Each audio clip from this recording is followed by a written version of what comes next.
Hello, hi guys! Magandang gabi sa inyo lahat. This is Chinro Masagari Channel, a faith healer, also mata reader. So ngayong gabing totigan natin na nagsabihin sa inyo ng ating mga gabay. This is 2024 Pasilip messages for the year of Wooden Dragon for the sign of Taurus. So Taurus, welcome to my channel. Ano kayang messages, advices, and spirit guides ang ating masasagap for today's video? Kano naman kayang energy or kaganapan sa buhay ng mga Taurus signs ang ating mga haginap? So guys, this reading is a general reading lamang, hindi lahat makaka-resonate. Kunin lamang pa makaka-relate sa inyo and comment down below kung kaninong energy ang ating nasagap. And of course, don't forget to like and subscribe my channel and hit notification bell for more videos update. And of course, maraming salamat po sa mga walang sawang pagsuporta sa aking channel, lalong-lalo na hindi nag-escape ng ads. Naway pagpalain po kayo ng Diyos at may kapal, siksik liglig nag-uumapa ang biyayang manumbalik sa inyo. So, umpisa na natin for the sign of Taurus.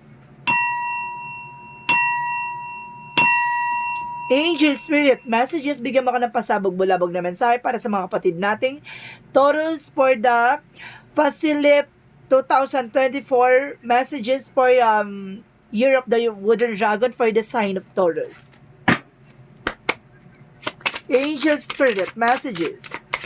There's a two of pentacles. There's a balance. So, since dito magiging balance ka this coming 2024 at magkakaroon ng celebration talaga dito.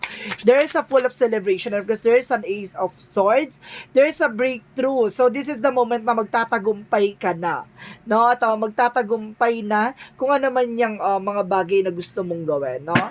So, let's see. What is additional messages? There is a Queen of Cups. There is an healing. So, magkakaroon ka din ng healing dito. And let's see what is additional messages. And of course, there is a Knight of Wands. So, there is a slow and steady. Panatiliin kalmado, na maging mahinahon. And of course, there is a Six of Cups. There is a past memories na sinasabi dito na unti-unti nang bangon, no? So, let's see what is the Two of Pentacles.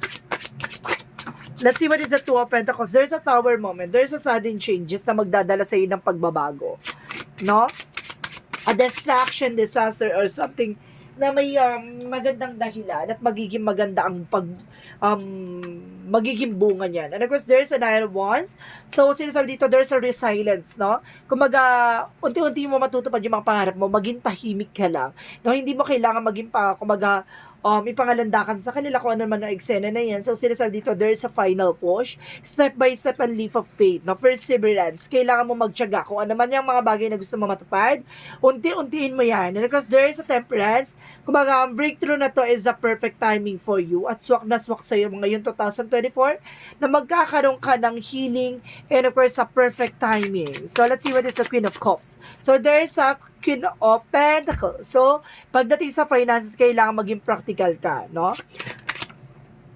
And of course, there's a Nine of Wands for Six of Pentacles. There's a blossoming abundance for give and take. So, ibig sabihin dito, there's a give and take for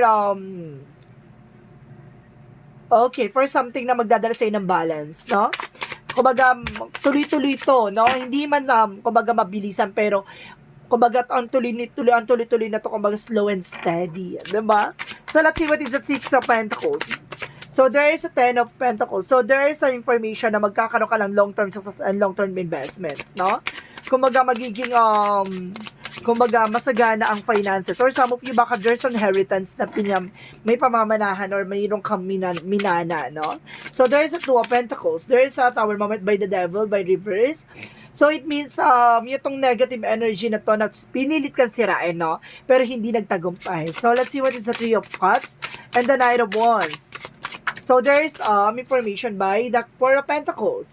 So, sinasabi dito na ipagpatuloy mo lang yung ginagawa mo, no? Kumbaga, mag-budget, mag-ipon, magtabi, no? Nasa ganun, kumbaga, kumbaga, matutupad mo yung mga pangarap mo. Ito yung celebration na to ay magtutuloy-tuloy na. So, let's see what is the Ace of Sword and of course the Temperance. There's a Nine of Swords. So, iwasan mo yung pag-overthink or being paranoid, no? Kumbaga, suddenly nagkakaroon ng sleepless night kasi may mga bagay na in a perfect timing, no? Kumbaga, wag ka nag-overthink or suddenly wag ka nag-iisip ng mga bagay na nagbibigay stress sa'yo, no? Sarili mo lang ini-stress mo daw dito. So, let's see what is the Queen of Cups and of course the Queen of Pentacles. And of course, dito, there's an Empress card, there's a revert, no? Renewal. So, magkakaroon ka ng panibagong eksena dito. So, what is the Knight of Wands? And of course, there's a Six of Pentacles, there's an Eight of Pentacles. So, ibig sabihin dito, kumbaga, pagdating sa finances or mag-focus ka raw, no? Pagdating sa trabaho o negosyo mo, no? Kumbaga, sinasabi sa'yo dito, kailangan mag-focus ka dyan para nang sa ganon, tuloy-tuloy yung pera na dumarating sa'yo this coming 2024 at walang patid, diba? So, what is the Six of Cups and of course the Ten of Pentacles? There is a King of Swords, being wise, no? At maging matalino ka na pagdating sa finances. Pagdating sa pera, maging matalino ka na, diba? Kumbaga, lahat ng mga pinaghihirapan mo, lahat ng mga bagay na alam mong, kumbaga, lahat ng mga bagay na pinagpaguran mo, di ba? Kumbaga, at the end of the time, kumbaga, alam mong may mahuhugot ka sa mga susunod na panahon. Kasi, hindi sa lahat ng oras bata ka. So, sinasabi sa'yo dito na kailangan mo mag-invest at kailangan mo mag-ipon, no? Kumbaga, hindi sa lahat ng oras may mahihingian ka ng tulong at wala ka maihingian tulong kundi sarili mo. And of course, there's a Wheel of Fortune, there's a destiny to happen. So, ibig sabihin dito, kumbaga, there's a luck is yours. So, ibig sabihin dito, ang swerte ay papasok na sa'yo. At ngayong taon na 2024, magbibigay ito ng pasabog at bulabog ngayon sa'yo, no? Let's see what is additional for the Wheel of Fortune. So, there's a Ten of Cups, there's a happiness. So, this is the moment na kumbaga magbibigay sa iyo ng kaligayahan, diba? At the same time, there's King of Pentacles. So, kumbaga secure pagdating sa finances, happiness and security. So, let's see what is the Yin and Yang Oracle card.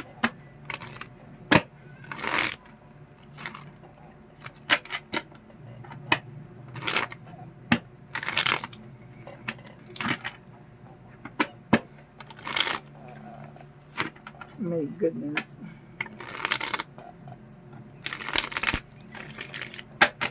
Okay, what is the Yin and Yang Oracle card? Okay, there's freedom. So there's a lot of opportunities at makakalaya ka na sa mga negativities. And because there's a separation. Some of you nagkaroon na separations and at the same time, kumbaga there's a family related dito, no? At the same time, there's a home, no? So, let's see what is the or something na nakalaya ka na dito sa family, toxic family, no? Para nakalaya ka na sa toxic family, no? There's a separation, para something na, kumbaga nakalaya ka na. Nakawala ka na. So, let's see what is the magical fairy messages. And of course, there is a connect with the nature. So, some of you kailangan mo talaga ng nature. So, kailangan mo na sariwang hangin or something na oceans. And of course, kailangan mo talaga ng mga sariwang hangin. So, let's see what is the Love Oracle card. You're rejuvenated and inspired by spending time outdoors. So, kailangan nyo magliwaliw or something gala din, diba? Mag-unwind. So, there's a phoenix. So, kumbaga, pinilit kang pabagsakin, pinilit kang durugin, pinilit kang sirain, pinilit na tanggalin lahat ng sayo, no? Kumbaga, sinasabi dito that the phoenix, the rising from the ashes, no? Kumbaga, may kinalaman ka dito sa Scorpio season na sinasabi dito na tinapos na, no? Yung mga bagay sa'yo, pinilit kang, kumbaga, sirain at, kumbaga, mawala sa landasin. Pero, this is the pace na babaguhin at magkakaroon ng transformation ng buhay mo. A sudden changes and shocking news. Surprises is coming. Diba? And of course, not enough. So, there's a lot of, kumbaga, jealous insecurities. No? Maraming tao na iinggit behind your back. So, ganun lang yon. Mamatay sila sa inggit. So, let's see what is the Romance Angels. What is the Romance Angels? Angel Spirit Guides. There is it is safe for you to love. So, ibig sabihin, safe daw sa'yo pagdating talaga sa pag-ibig. Open your heart to give the receive at the highest energy of all. So, let's see what is the energy. And of course, there is a door to the personal healing and happiness. So, talagang bukas ang pintuan sa'yo para sa kaligayahan at kagalingan sa anumang uri na karamdaman. Ganon. At magiging maligaya ka na. Ganyan yung 2024. That because of yung mga pinangarap mo matutupad na. And of course, there is an abundance. Kasaganahan. 'Di ba? Sa dami mong sakripisyo na pinagdaanan, deserve mo, no, na maramdaman lahat ng 'yan, maranasan. And of course, there's a wisdom. Mabusila ka at mabuti ang puso mo. And of course, there's a miracle. See? Okay, talagang meron talagang himala, no? Talagang binigyan ka talaga ng himala dito. At maraming himalang manggaganap sa'yo. So, let's see what is additional messages. And because there is an angel, support by guidance. See, sinusuportahan ka, talagang ginagabayan ka ng ating mga anghel. And because there is a harvest time for the reaping. So, ibig sabihin, kung may tinanim ka, may aanihin ka. So, there is a gift. No, you are also gifted. No, maraming regalo sa iyo ang ating universe. So, let's see what is additional messages.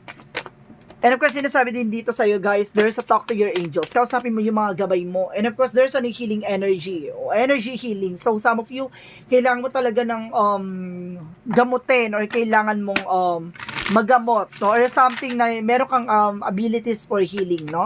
Baka may kakaya ng kamanggamot. Ganon. So, kausapin mo ang mga gabay mo, maaari nga makatulong yan sa'yo nang sa ganun malaman mo yung mga bagay na dapat mong gawin. No? Expect the powerful change. May mga bagay na hindi mo inaasahan. And because there is have faith in your dreams. Magtiwala ka sa mga pangarap mo at talagang gusto mong matupad. Diba? So, let's see what is additional messages. And of course, sinasabi dito, there's a humor. So, tignan mo yung lighter side of your life, no? Kung ano yung mga, mag-focus ka dun sa yung magiging maganda yung eksena mo. Huwag ka tumingin sa puro nega. And of course, sinasabi dito, there is a discipline. Magkaroon ka din ng disiplina sa sarili mo. Lalo-lalo na yung mga iniisip mo na nagbibigay stress, no? And anxieties sa'yo. Huwag ka nag-iisip. Additional messages. And of course, guys, there's a karmic relationship. So, some of you, there's an onion energy for soul growth, no? Na nagbigay ng conflict. So, some of you, kumbaga, there's a karmic relationship. Ang daming yung pagsubok at ang daming yung, kumbaga, pinagdaanan with your person. Kasi, nasa karmic relationship kayo. Kapag nalagpasan nyo yung mga problema at talagang suliranin ng inyong relasyon, kumbaga, magtatagumpay kayo dito, no?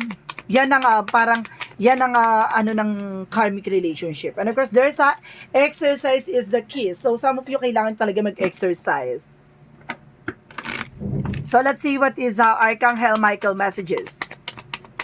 No, and of course, sabi ni Archangel, eternal love. So mayroon ditong everlasting promises. Ang pag-ibig talaga daw sa iyo ay talagang walang hanggan. Toroy. And of course, there is a be gentle with yourself, no? Kung magawag mong puwersahin yung sarili mo, masyado mong kinakawawa yung sarili mo. So, gano'n, no? Kailangan mong, kumbaga, maging maingat sa sarili mo. So, let's see what is a Jesus loving quotes. All things whatsoever you shall ask in the prayer, believing you shall receive. See? Lahat daw ng mga bagay na, kumbaga, hinihiling mo, yung mga bagay na gusto mong makuha, no? At pinagdarasal mo, sinasabi sa dito, maniwala ka na matatanggap mo yan, no? Ayon sa kalooban ng Diyos. Tandaan mo, kapag ang panalangin at hinihiling mo ay isa kabubuti at sa ikabubuti ng lahat. Kumbaga, kapag alam niya na makakabuti sa iyo yan, ipagkakaloob sa iyo. So, eto this is the angel's answer. So, mag-isip kayo ng question nyo, no? Bibilang tayo ng 3, mag-isip kayo ng question nyo para nang sa ganun, ito yung magiging kasagutan. So, 1, 2, 3. Okay, there is an angel's answer. Ano ang magiging sagot sa inyo ng ating gabay?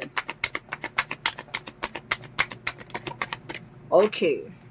There's an it's up to you. Nasa sa iyo yun, no? Kumbaga sinasabi sa iyo dito na lahat ng magiging kaganapan sa buhay mo, nasa sa iyo. Kumbaga, you are also a creator, no?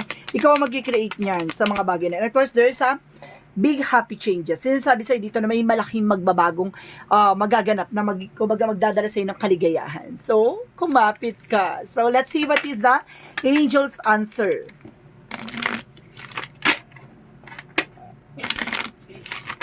Let's see what is the angel's answer.